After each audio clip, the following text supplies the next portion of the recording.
Hey guys, what's up? Welcome back here to today's edition of Intuitive Angling, and man, I really appreciate you guys swinging by the channel and checking out the video, guys. I know everybody is strapped for time, and there's a ton of different YouTube channels out there. So thank you very much for tuning in to Intuitive Angling, supporting the channel. I really appreciate that. Got one of those really good, juicy, information-filled videos for y'all today. This is one of those ones that are just, it's a little bit more than normal as far as the info that you're going to get here.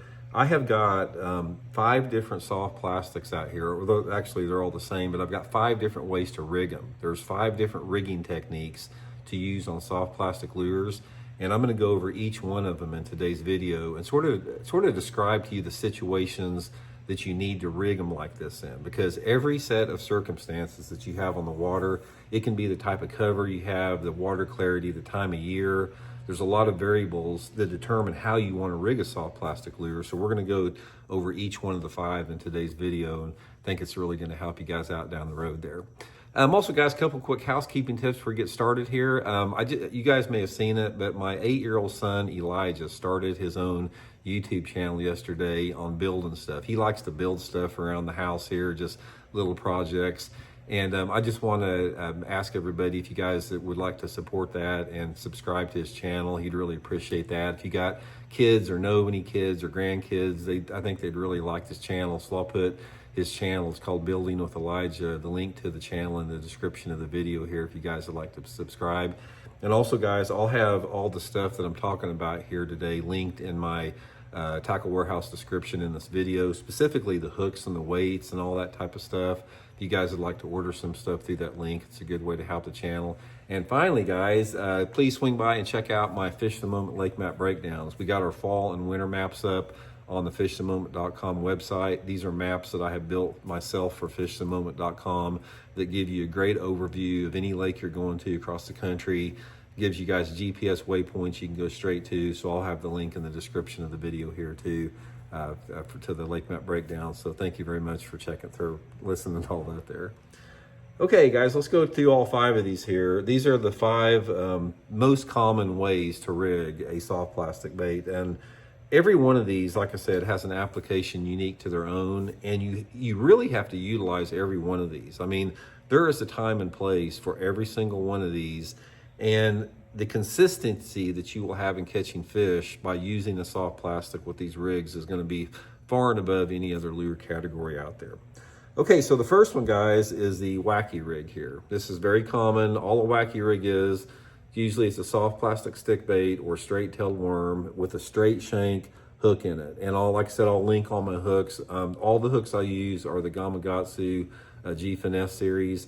Normally on a wacky rig, guys, you're using like a 1/0 or 2/0 hook. And the advantage of a wacky rig is a slow fall and natural presentation. And when you cast a wacky rig out, and all you have to do, guys, is just hook it straight through the soft plastic. You don't have to have the collars or anything. I don't like the collars. I just hook them straight through the middle of the worm like that. It doesn't even have to be perfect. Sometimes you can put it off to one side like that, give it a little bit different look. But most of the time I go pretty much straight through the center. And when a wacky rig falls, both of these legs on the soft plastic stick bait will sort of like undulate as it falls there. And it's got a real slow fall based upon the soft plastic that you use or the size of hook that you use. If you use a soft plastic like a Cinco that's packed full of salt, it's going to fall a lot faster. But if you use like the Zoom Slinky like I got here, it doesn't have quite as much salt in it, and your fall is going to be a little bit slower. But most of the time, 1/0, 2/0 hook, spinning rod, 8-pound test, Seaguar and Vizex line. Now, a wacky rig is a great lure to throw anytime the bass are shallow. It's really good in the springtime of the year. Probably the best time to fish a wacky is when the water temperatures are in the 60s in like March, April, and May. That's the best time to fish it, when those fish are up shallow. Cast it around just shallow water, wherever you think the fish are at. But it's also a good bait all year long. I mean, you can catch fish anytime that the bass are in shallow water. Cast it around a boat dock. I've caught fish casting it around bridge piers for suspended fish, letting it go down. It's a great bait, guys, around shallow vegetation all year long. If you have shallow emergent vegetation, a wacky rig's a great way to catch them. And like I said, it's probably the most natural presentation that you're going to have. You definitely need to master a wacky rig. Okay, the next one, guys, this is the Ozark rig. This is the Ozark rig by Core Tackle Company, and it's sort of like a combination Texas rig, shaky head. The Core Tackle Ozark rig has the hook with the lead distributed down the shank of the hook here, with the head up here. Comes in different sizes. Rig it Texas rig, weedless like that. And it's really good to fish around any type of shallow cover as well. I'll pitch it and flip it around dock pilings, around shallow laydowns, any type of shallow grass. The advantage that a Ozark rig has over the Texas rig that we're going to talk about is the fall that the Ozark rig creates. Since the lead is distributed through the shank of the hook, when the Ozark rig falls, it's sort of like it spirals down like that. It doesn't just fall like a rock like a Texas rig. It's sort of like goes like that, almost like a Cinco going down. So it's really good to fish when those bass can actually see the bait a little bit better. So I like to fish an Ozark rig in a little bit cleaner water, like when that water visibility is over about 2 foot. And again, guys, I'll link the Core Tackle Ozark rig head in my Tackle Warehouse link in the description there. Okay, the next one, guys, is just everybody's favorite, the old Texas rig. Most versatile bait that you can have for fishing. It's probably the most famous bass fishing lure of all time. It works anywhere, everywhere. Texas rig will catch bass 12 months out of the year. Dirty water, clear water, it doesn't matter. It's probably the greatest bass fishing lure invention of all time. Now, a Texas rig for me, most of the time, when I'm determining if I want a Texas rig over like a jig, because I'm a big jig fisherman, guys, I love to fish jigs. I like to fish a Texas rig in situations where the bass are a little bit more heavily pressured. Now, if the bass are not real heavily pressured and there's some bigger fish in the lake, I usually always go to the jig because it just produces bigger fish. But I like a Texas rig on those public bodies of water that get a lot of fishing pressure. The good thing about a Texas rig setup there, it's very versatile. You can rig it Texas rig with a lot of different soft plastic categories: worms, stick baits, big worms, little worms, curly tail worms, creature baits, tubes, about anything that you can Texas rig. You can even Texas rig a swim bait. And a Texas rig is good any type of cover. You can pitch it in flooded cover. You can pitch it in any cover. You can fish it deep. I mean, it's just super, super versatile thing. Couple different things, little tip I'll give you about Texas rig, guys. If you can get by with it, do not peg your sinker here. You'll get more bites and you'll land more fish if you allow your sinker to slide freely. The only time that I do peg my sinker is if I'm trying to penetrate thick cover, like thick grass or thick bushes. But most of the time I like to keep it free. And another thing, guys, that I'll give you a little tip about a Texas rig: go to a straight shank hook like that when you're rigging it. A lot of people use an EWG for a Texas rig, but you'll land more fish with the straight shank hook. Again, this is the Gamakatsu G Finesse. I'll link that in the description here, but straight shank hook, sliding it free. And the sinker weight to me is, I like to go as light as I can on a Texas rig. One of the things that I have found about observing people with fishing Texas rigs is most people go too heavy with the sinker. I like to have the sinker just heavy enough where I can efficiently fish whatever cover I'm fishing.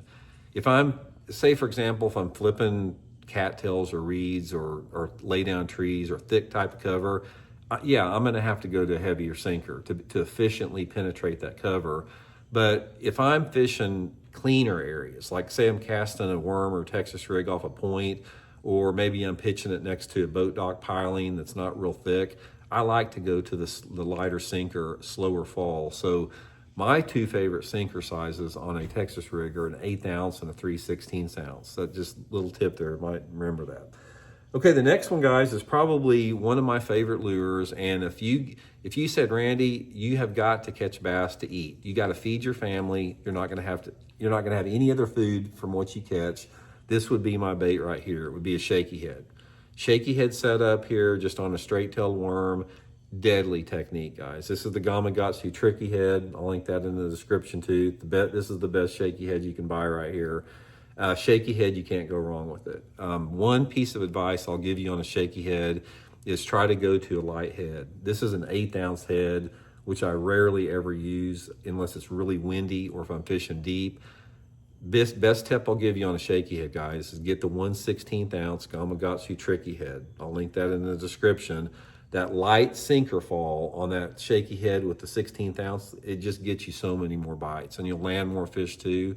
And two different worms I use a lot. I'll use the Zlinky or Cinco on it, or a 6-inch trick worm. I like a 6-inch bait on a shaky head, unless I'm fishing a lake that has a lot of spotted bass in it. Then I'll go to a little, like a 4-inch finesse worm or something. Again, fishing it on 8 to 10 pound test, Seaguar and Vizex fluorocarbon line.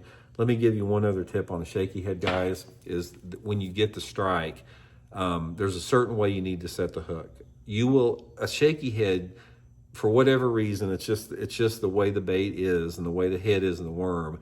You will lose a lot of bass on a shaky head if you throw it out there and you're working your shaky head and you get a bite and you just set the hook, you'll lose a lot of fish on it. When you throw that shaky head out there, make your cast and you're working that shaky head along the bottom like that, and say boom, you feel the strike.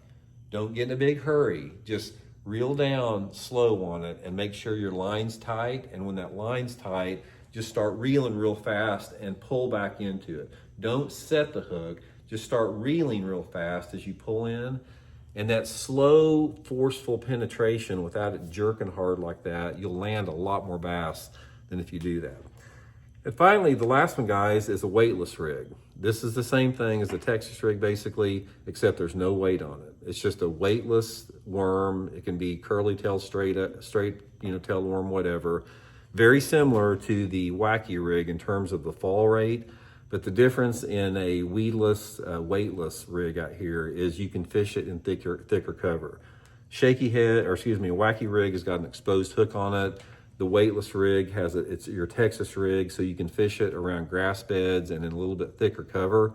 This is a really good technique also, guys. It forces you to fish slow. It's a real light fall on it.